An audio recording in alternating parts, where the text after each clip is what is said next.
Baik rekan-rekan sekalian, kita masih di gaya dan format penulisan. Ya, kita makin fokus nih. Ya, pertama adalah di slide ini adalah jangan menggunakan contractions atau singkatan ya, singkatan kata ya. Seperti can't ya. Tapi sebaiknya gunakanlah kata cannot atau don't menjadi do not ya. Nah, ini utamanya dalam bahasa Inggris. Ya, kita jangan pakai don't, jangan pakai can't, ya, apalagi pakai ain't. Ya. Jadi ini penting untuk membuat kalimat kita menjadi formal, ya, karena ini adalah produk advokat atau produk profesional. Nah, meskipun demikian, tetap saja kalimat itu walaupun tidak boleh menggunakan kata-kata yang bersifat contractions, tetap kalimatnya harus lengkap, ya. Dan namun singkat ya, walaupun tidak boleh disingkat tapi tetap harus singkat dan padat. Lalu kemudian yang kedua adalah ya kalimatnya walaupun singkat ya, walaupun padat, tapi kalimat tersebut harus sempurna dan harus selesai ya, tidak boleh terpotong atau terpenggal, karena kalau kalimat kita buat tidak selesai atau tidak sempurna, maka kalimat tersebut akan aneh ya jadinya atau lucu gitu ya, walaupun kita tidak melakukannya dengan sengaja. Makanya perlu untuk terus-menerus memeriksa kalimat-kalimat yang sudah kita buat.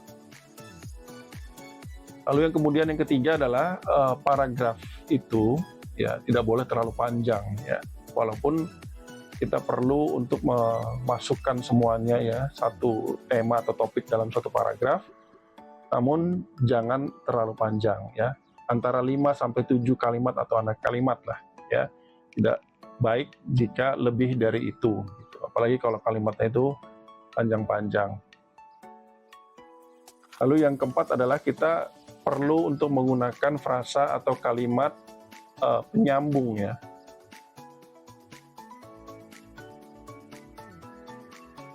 Transisional ya, penyambung atau transisional, sehingga pembaca bisa mengetahui di mana kita dan kemana kita hendak pergi dari tulisan tersebut gitu ya. Jadi tahu pembaca maksud dari kalimat-kalimat kita dengan cara kita gunakan frasa penghubung atau transisional gitu ya. Lalu yang terakhir adalah tiap paragraf itu kan kita tadi sudah sampaikan sebaiknya memiliki satu tema atau satu topik tertentu ya. Nah, oleh karenanya, suatu paragraf itu sebaiknya dimulai dengan kalimat pembukaan topik dan kemudian diakhiri dengan kesimpulan singkat, gitu ya. Itu sebaiknya ya dalam beberapa contoh. Nah, contohnya dalam kalimat berikut nih.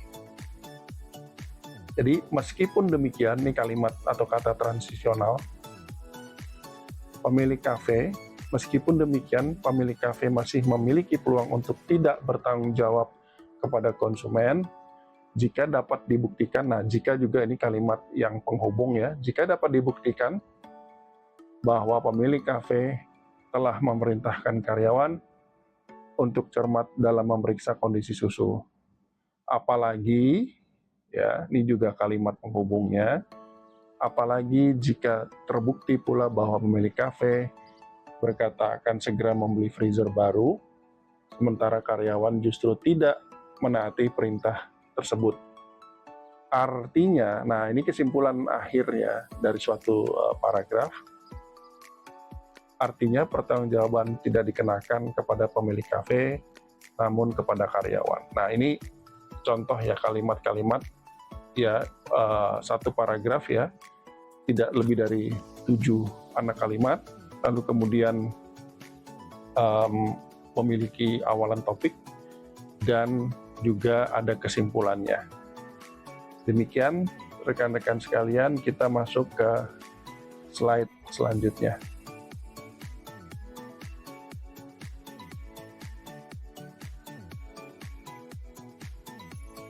Baiklah rekan-rekan sekalian, di slide ini kita akan bahas tentang kalimat aktif, penggunaan kalimat aktif yang lebih penting ya dalam bahasa Inggris, tapi bisa juga digunakan dalam legal writing berbahasa Indonesia.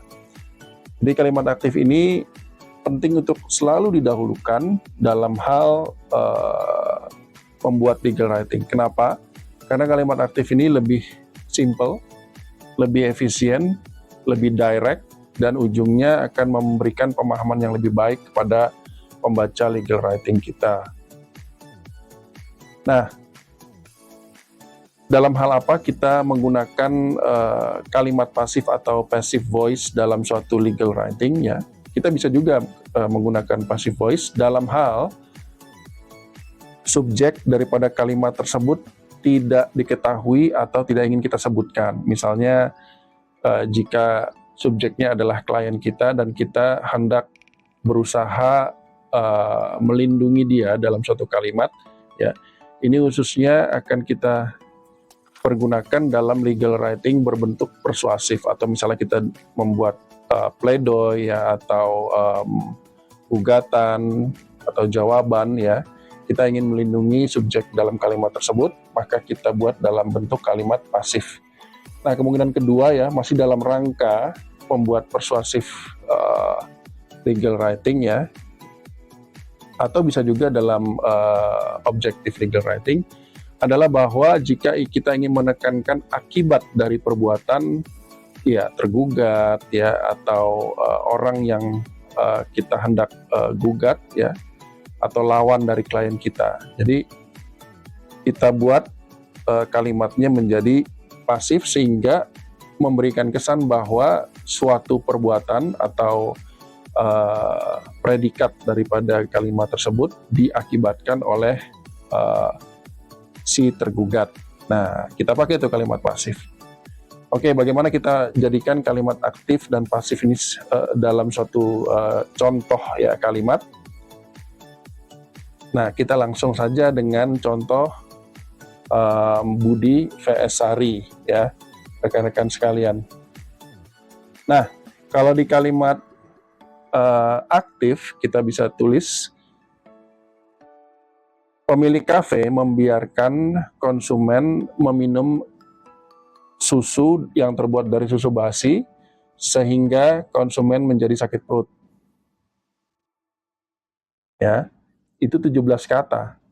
Nah, jika diubah menjadi kalimat pasif, konsumen dibiarkan meminum susu yang terbuat dari susu basi oleh pemilik kafe sehingga membuat konsumen menjadi sakit perut. Nah, ini 19 kata, ini bahasa Indonesia. Dalam bahasa Indonesia saja sudah terjadi perbedaan 2 kata. Jadi kalimat aktif lebih efisien daripada kalimat pasif. Coba kita cek contohnya dalam bahasa Inggris. Sari told Budi that she was food poisoned by consuming the latte. Itu 12 kata. Ya. Bagaimana jika dirubah menjadi kalimat pasif? Budi was being told by Sari that she was food poisoned because consuming the latte. Itu 16 kata. Ya, rekan-rekan sekalian. Jadi 12 ke 16 kata, 4 kata jauh gitu ya. Jadi mari kita selalu gunakan kalimat aktif dalam membuat legal reasoning ya. Dan kalimat pasif ini juga diperlukan untuk membuat atau menghindari first person perspektif ya, perspektif orang pertama gitu. Jadi daripada kita membuat kami sampaikan, lebih baik disebutkan dengan ini disampaikan. Nah, ini kita gunakan nih kalimat pasif ya untuk menghindari first person perspektif. Ya, ini memang slide concern aja gitu ya, tidak terlalu material, tapi dalam beberapa praktek saya lebih mementingkan untuk menggunakan disampaikan daripada kami sampaikan gitu ya, karena bahasa kami itu menunjukkan lebih subjektif ya, kalau disampaikan itu lebih objektif atau lebih netral gitu. Jadi detil-detil kecil ini penting untuk kita perhatikan dalam membuat legal writing. Kita lanjut ke slide berikutnya rekan-rekan. Baiklah rekan-rekan sekalian, kita masih di bagian pembahasan tentang gaya dan format penulisan. Untuk slide ini kita akan membahas tentang definisi dan kutipan atau citations. Jadi yang pertama kita bahas dulu tentang definisi ya. Jadi kita sebut definisi ini misalnya referensi ya, name text atau labeling ya. Jadi ini digunakan untuk mempersingkat dan menggantikan ya nama-nama orang, nama pihak, nama perusahaan, nama lokasi, nama alamat, dan juga termasuk nama dan nomor peraturan perundang-undangan ya.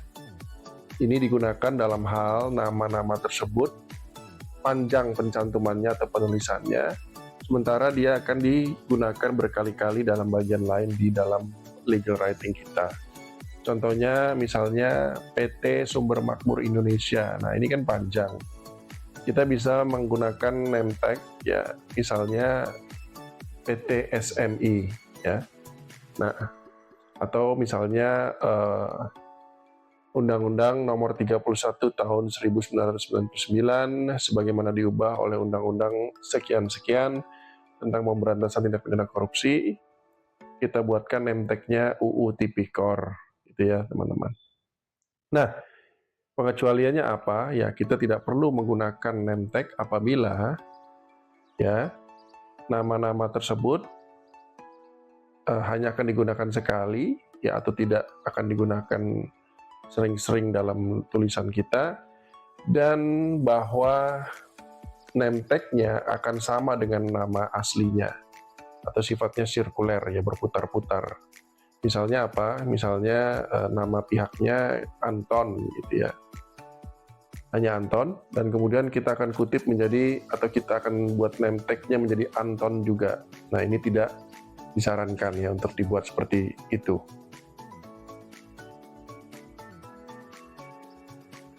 Oke teman-teman sekalian, nah bagaimana halnya jika ternyata kita sudah buatkan name tag-nya ya, misalnya UU Tipikor tadi, tapi ternyata kemudian di bawah, di bagian-bagian selanjutnya dalam tulisan ternyata UU Tipikor ini tidak lagi digunakan gitu ya. Jadi artinya cuma hanya disebutkan sekali di bagian awal. Nah, ini ada dua kemungkinan yang bisa kita lakukan. Yang pertama tentu kutipannya kita hapus ya, atau name tag-nya kita hapus. UU Tipikor, nah kita hapus. Jadi biarkan saja itu panjang Undang-Undang Nomor 31 bla bla bla. Dan yang kemungkinan kedua yang lebih mungkin dilakukan adalah kita hapus semuanya. Jadi memang jangan-jangan peraturan yang kita sebut tersebut ya, Undang-Undang Nomor 31 Tahun 99 itu adalah laundry list gitu, atau peraturan daftar peraturan yang sebenarnya tidak relevan dengan permasalahan yang sedang kita bahas ya. Jadi kita hapus saja sekaligus semua. Oke, kita masuk ke bagian selanjutnya, yaitu kutipan atau citations. Jadi bahwa setiap pernyataan yang merujuk pada suatu authority atau sumber lain ya, harus kita sebutkan nama dan lokasi sumber tersebut berikut dengan kutipannya ya.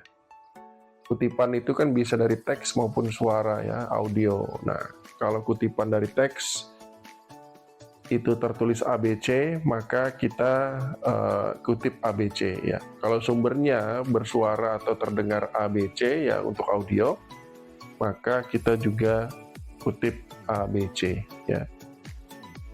Jika kutipan yang sama akan digunakan berkali-kali ya, maka dapat dipersingkat tanpa menghilangkan maknanya ya. Jangan lupa mengawali suatu kutipan dengan tanda kutip ya, dan mengakhirinya juga dengan tanda kutip.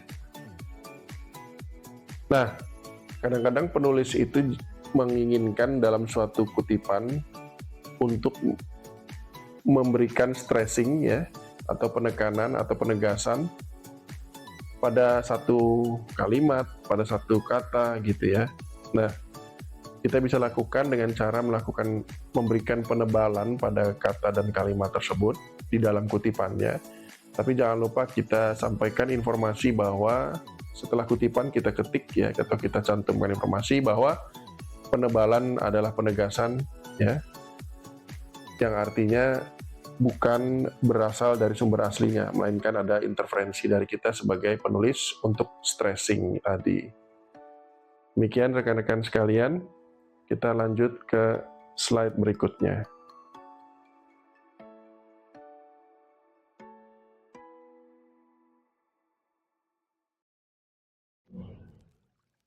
Masih di gaya dan format penulisan, kali ini kita akan bahas tentang signpost, ya rekan-rekan sekalian, atau kita sebut sebagai labeling ya, atau numbering, bisa juga digunakan dengan bullet ya. Tapi intinya ini adalah pembagian ya.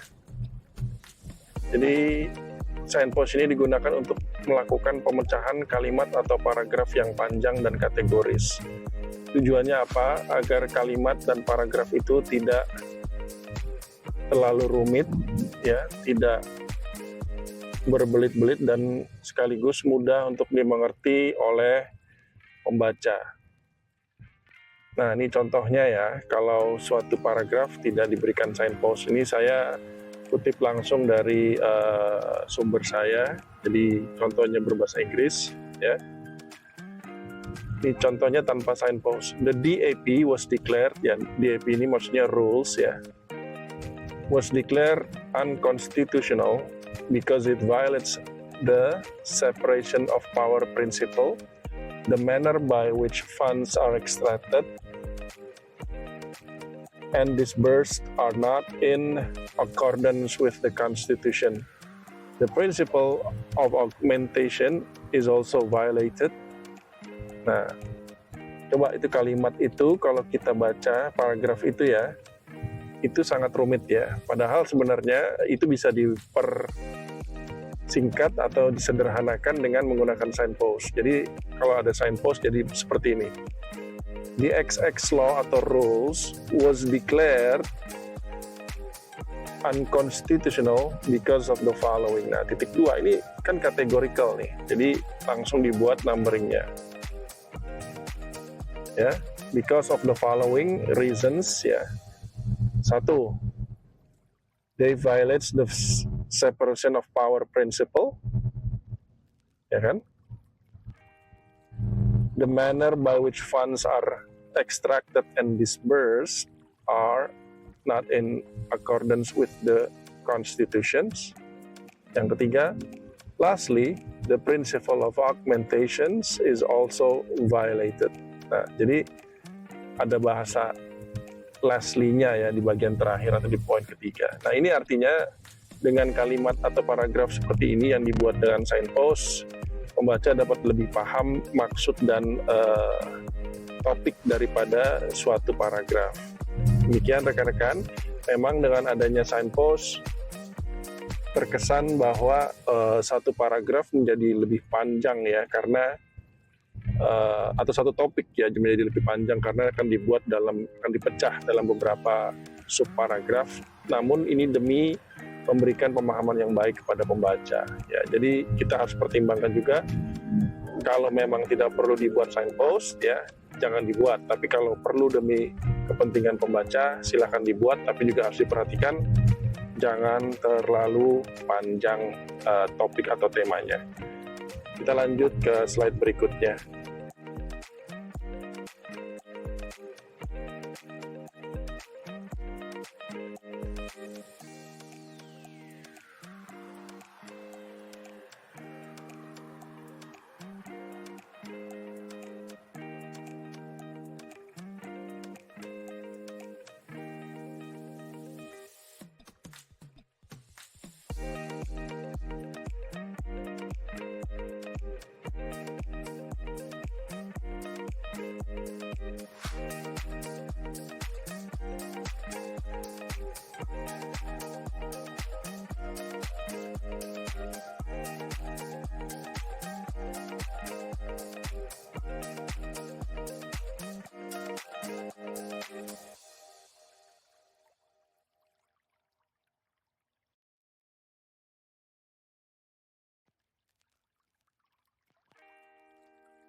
Baik rekan-rekan, kita masih lanjut tentang gaya dan format penulisan ya. Kali ini kita akan bahas tentang elemen visual ya.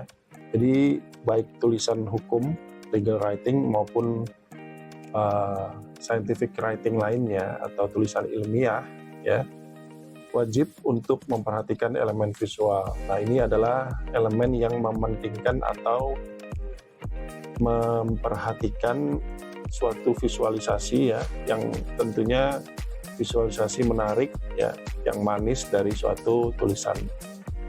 Nah, rekan-rekan sekalian, kita mulai dengan white space atau penggunaan ruang kosong atau ruang putih ya dalam suatu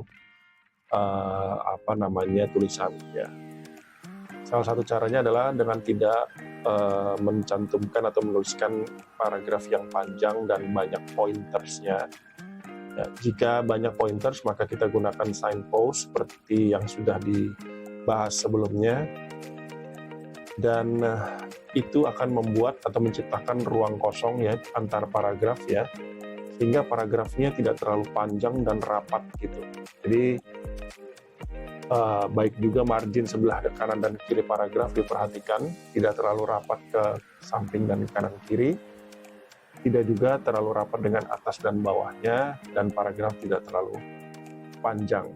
Nah, tentunya juga kita harus pertimbangkan keseimbangannya, tidak juga terlalu banyak ruang kosong atau white space. Jadi ini white space ini diperhatikan, bukan diperbanyak ya teman-teman sekalian. Nah, kemudian yang kedua adalah untuk memperindah suatu visualisasi tulisan adalah kita buat dia dengan judul dan subjudul ya.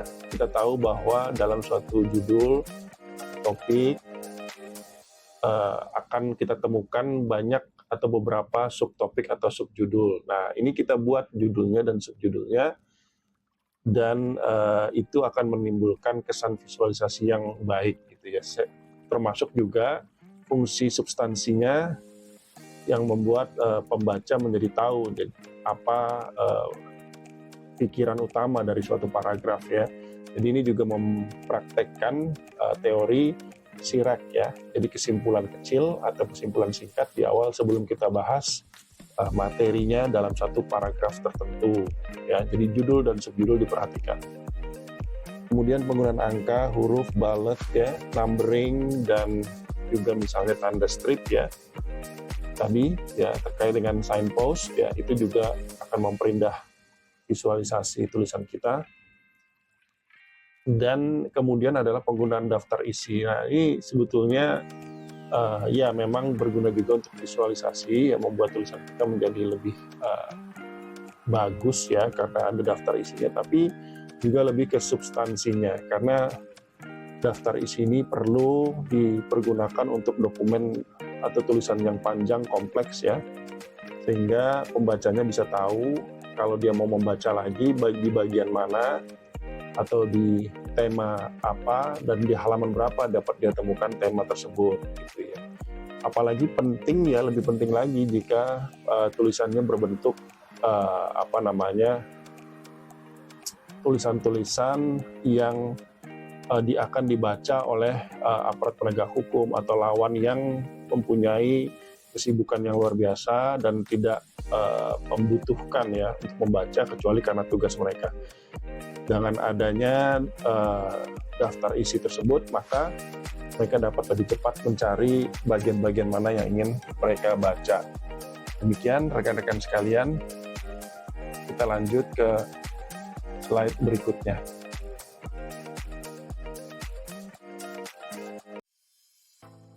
Baiklah, rekan-rekan sekalian, kita telah sampai pada akhir pembahasan kita. Ini adalah bagian terakhir, dan ini sifatnya juga universal ya, bisa diterapkan kepada pekerjaan lainnya atau penulisan ilmiah lainnya ya. Jadi ini tips lainnya ya yang muncul dari pengalaman saya. Jadi yang pertama adalah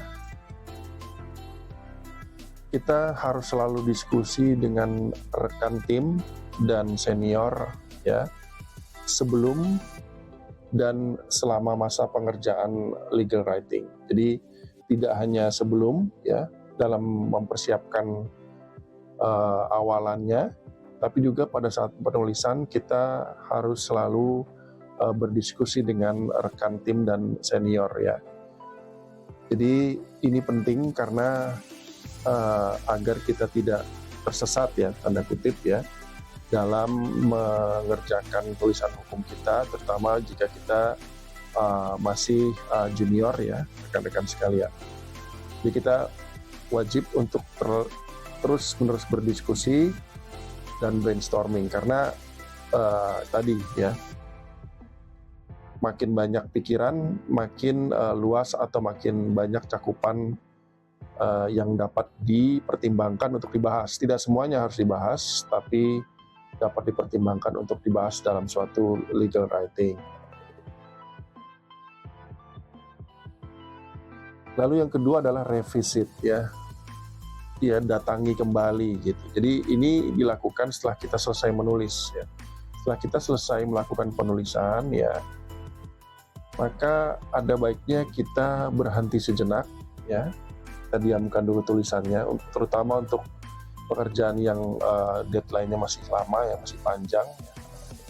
Kita berhenti sejenak ya, kita kerjakan pekerjaan lain dulu, baru kemudian kita baca lagi tulisan kita. Nah, biasanya ya, besar kemungkinan akan ada hal-hal yang mesti kita perbaiki, atau jangan-jangan bahkan kita rombak ya. Karena point of view itu bisa saja berubah setelah kita berhenti sejenak ya. Jadi kita mulai dari awal lagi kita baca, ternyata oh sepertinya tidak begini nih model penulisannya, atau mungkin ada yang salah, maka kita rubah, kita perbaiki dan seterusnya ya. Nanti kita jelaskan lebih lanjut di bawah. Tapi melakukan revisit ini dapat dipertimbangkan terutama untuk dokumen yang tidak deadline gitu ya. Lalu yang kemudian penting adalah sebelum kita rampungkan, kita cek seluruh data, kita cek seluruh informasi, cek kutipan-kutipannya apakah ada typo, apakah ada missing atau error dari grammar ya, kalau itu bahasa Inggris ya. Itu penting kita lakukan karena tulisan dengan kesalahan-kesalahan kecil seperti itu ya, apalagi banyak ya ditemukan, itu sangat tidak baik ya, dan akan mengesal atau membuat kesal pembacanya ya.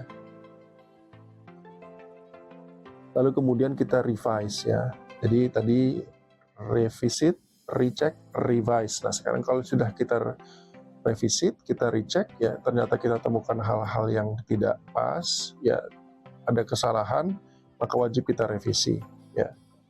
Lalu yang terakhir ini yang tidak selalu harus dilakukan, tapi kadang-kadang ya tergantung waktu pengerjaan juga ya. Kadang-kadang dibutuhkan juga untuk kita rewrite ya. Kita tulis ulang ya, apa yang sudah kita tulis ulang.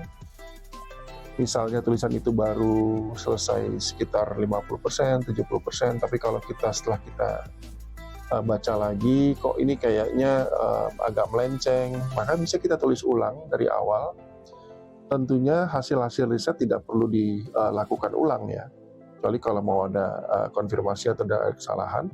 Hasil-hasil riset itu bisa tetap nanti kita bisa kopas, tapi ya struktur ya, konstruksinya atau point of view-nya atau angle-nya bisa kita rubah dengan cara kita tulis dari awal.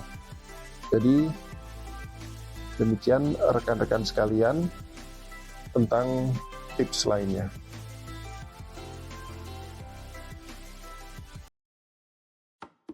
Rekan-rekan sekalian, terima kasih telah menyimak pembahasan materi saya, yaitu panduan legal reasoning dan konstruksi legal writing bagi advokat ya, suatu kajian atas penerapan di common law dan juga pengalaman pribadi saya sebagai advokat. Semoga bermanfaat buat rekan-rekan sekalian. Memang banyak hal yang mungkin masih bisa ditambahkan dalam materi ini, tergantung pada case by case dan pengalaman pribadi rekan-rekan sekalian. Namun saya berharap pembahasan ini dapat menjadi panduan yang lebih praktis ya bagi rekan-rekan dalam melakukan penulisan hukum dengan legal reasoning. Baiklah rekan-rekan sekalian, sampai jumpa di pembahasan materi lainnya.